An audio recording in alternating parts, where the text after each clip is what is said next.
ઓસ્ટ્રેલિયાના સિડનીમાં રહેતા એક એનઆરઆઈ સાથે થયેલી 11 લાખ રૂપિયાની છેતરપિંડીનો અમરેલી પોલીસે ગણતરીના દિવસોમાં જ ઉકેલ આણી કમાણીના તમામ નાણાં પરત અપાવ્યા હતા. માત્ર એક ઈમેલથી મળેલી ફરિયાદના આધારે અમરેલી એસપીની સાયબર ક્રાઇમની ટીમે ત્વરિત કાર્યવાહી કરી દેશની સીમાઓ પાર બેઠેલા નાગરિકનો ગુજરાત રાજ્યની પોલીસ પ્રત્યેનો વિશ્વાસ વધુ દ્રઢ કર્યો હતો. ઓસ્ટ્રેલિયાના સિડની શહેરમાં સ્થાયી થયેલા મૂળ દિલ્હીના એનઆરઆઈ સૌરભ જોલીએ એપ્રિલ મહિનામાં સોનું ખરીદવા માટે અમરેલીના એક શખ્સને 11 લાખ ટ્રાન્સફર કર્યા હતા. જો કે નાણાં મેળવ્યા બાદ પણ સોનું ન મળતા પોતાની સાથે છેતરપિંડી થયા હોવાનો અહેસાસ થતા તેમણે જૂન મહિનામાં અમરેલી જિલ્લા પોલીસ વડાને ઈમેલ મારફતે ફરિયાદ મોકલી હતી. આ ઘટનાની અમરેલી એસપી સંજય ખરાતે ખૂબ જ ગંભીરતાથી લીધી હતી અને હજારો કિલોમીટર દૂર હોવા છતાં અમરેલી સાયબર સેલે કેસ હાથમાં લીધો હતો અને બેંક એકાઉન્ટ ટ્રેસ કરીને તમામ નાણાં સુરક્ષિત રીતે ફરિયાદીના ખાતામાં પરત જમા કરાવ્યા હતા. રાજ્યના ગૃહમંત્રી હર્ષ સંઘવી દ્વારા સાયબર ફ્રોડના ભોગ બનનારાઓને ત્વરિત સહાય અને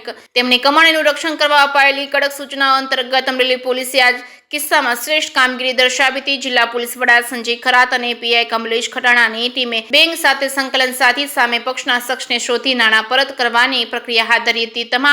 સમગ્ર તપાસ દરમિયાન પોલીસને દરેક અપડેટ સતત આપતા રહીને વ્યાવસાયિક અભિગમ દાખ્યો હતો. આજના ડિજિટલ યુગમાં સરહદો વગર થતા સાયબર ક્રાઇમ સામે અમરેલી પોલીસની આ ત્વરિત અને અસરકારક કામગીરી ઉત્કૃષ્ટ ઉદાહરણ સાબિત થઈ છે. વિદેશમાં બેઠા હોવા છતાં નાણાં સુરક્ષિત પરત મળતા પીડિતે ગુજરાત સરકાર અને અમરેલી પોલીસની પ્રતિબદ્ધતાને મુક્ત પ્રશંસા કરી હતી અને અમરેલી પોલીસની કામગીરી પ્રત્યે સિનિयर पुलिस अधिकारियों द्वारा प्रशंसा કરવામાં આવી હતી. नमस्कार दोस्तों, मैं सौरभ जॉली सिडनी ऑस्ट्रेलिया से अमरेली पुलिस का तहे दिल से शुक्रिया अदा करना चाहूँगा जिन्होंने मेरे 11 लाख रुपए जो कि मैंने एक फ्रॉडस्टर को दे दिए थे टू बाय सम गोल्ड वापस कराए हैं. जैसे ही मुझे पता लगा कि ये पैसे मैंने एक फ्रॉडस्टर को दे दिए हैं और वो मुझे पैसे वापस या गोल्ड नहीं दे रहे हैं, मैंने अमरेली पुलिस को साइबर सेल में कांटेक्ट किया. उन्होंने तुरंत मुझे कनेक्ट किया मुझसे और फिर मुझसे सारी डिटेल्स लिए, उस फ्रॉडस्टर को ट्रेस किया, उसके अकाउंट को ट्रेस किया एंड फाइनली वो पैसे मेरे अकाउंट में पहुंचाए. इस दौरान मुझे लगा ही नहीं कि मैं इंडिया में नहीं बैठा हूं और मैं पूरे अपडेट्स मेरे पास आ रहे थे इन अ वेरी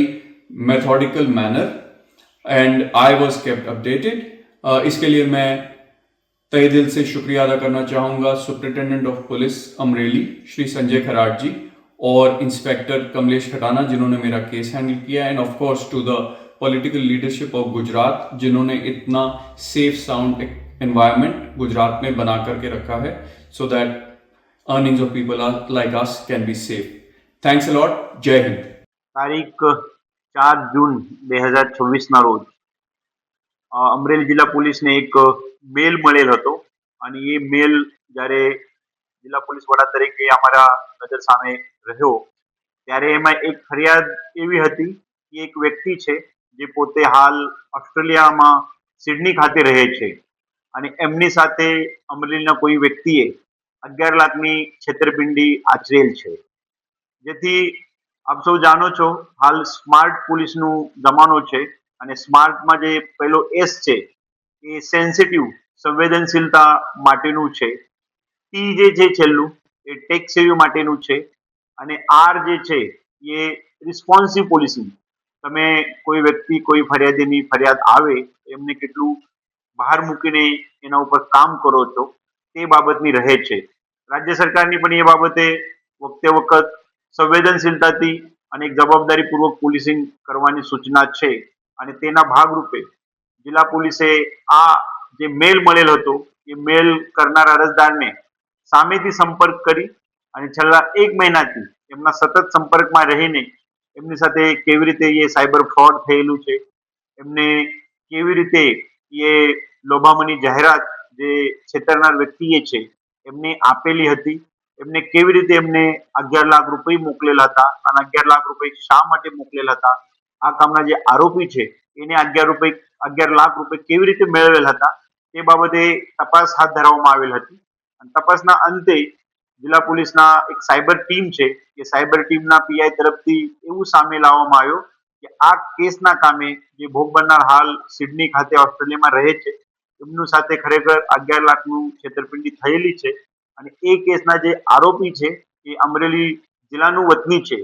જેથી તે બાબતે કડક હાથે કાયદાકીય કામ કરતા જે સામે અરજદાર છે એમને આરોપી તરફથી એવું વાત કરવામાં આવી કે આ કેસના જે એને છેતરાયેલ પૈસા છે એ પૈસા અમે પરત આપીશું, જેથી જિલ્લા પોલીસના એક કડક કામગીરીના લીધે આરોપીએ સામેથી આવીને આ જે અરજદાર છે, આમ તો આ કેસ જે છે 2 વર્ષ પહેલાની કેસ છે. 2 વર્ષ પહેલા અરજદારે આરોપીને 11 લાખ રૂપિયા ડાયમંડની ખરીદી કરવા માટે આપેલા હતા, પરંતુ 2 વર્ષથી આજ દિન સુધી આ આરોપી તરફથી અરજદારને કોઈ પણ પ્રકારના ડાયમંડ આપેલ નહોતા અને આશરે 1 મહિના પહેલા અરજદાર તરફથી જિલ્લા પોલીસને તે બાબતે જાણ કરવામાં આવેલ હતી. જિલ્લા પોલીસના સંવેદનશીલતા સાથે સાથે જવાબદારીપૂર્વક અને ટેક્સ પોલીસિંગના માધ્યમથી જે ગરીબ ભોગ બનનાર છે એમને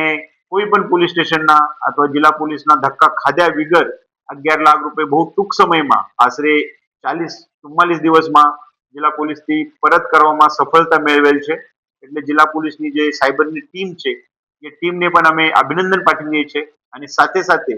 તમામ આ જે પ્રકારના બનાવ બને છે તે બાબતે જિલ્લાના તમામ નાગરિકો પાસે એક અપીલ પણ કરું છું કે જ્યારે પણ આ પ્રકારની કોઈ પણ સાયબર છેતરપિંડી, સાયબર ફ્રોડ, કોઈ પણ પ્રકારનું બેન્કિંગ ફાઇનાન્શિયલ રિલેટેડ ફ્રોડ આપના સાથે બનતા હોય તો જિલ્લા પોલીસનો અવશ્ય સંપર્ક કરો. સાથે સાથે 1930 જે